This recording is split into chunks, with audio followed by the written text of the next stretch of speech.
So to give you an idea of how the event will work, the 2011 edition of the Atlantic Cup will have two distinct stages, an offshore stage and an inshore stage.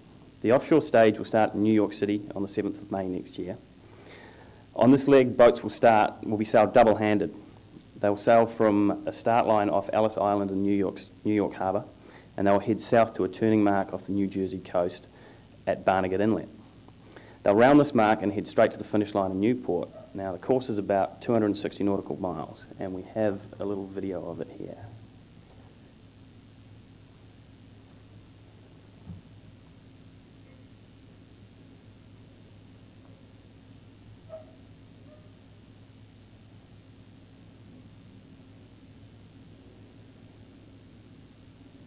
There you go, simple.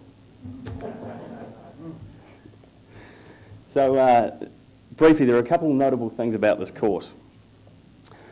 The first is that when the skippers reach the turning mark down off New Jersey there, they'll have a big tactical decision to make whether they stay out in the ocean to reach Newport or whether they'll head for the shore of Long Island to get to Newport.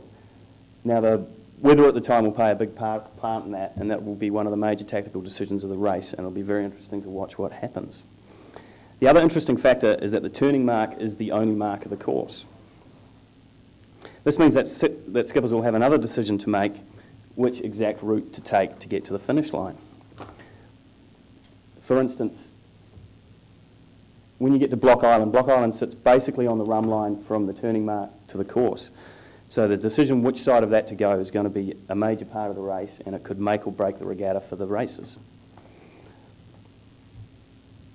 So the second stage in the event will be an inshore series held in Newport, Rhode Island, and that'll be held on the next weekend, the 14th of May.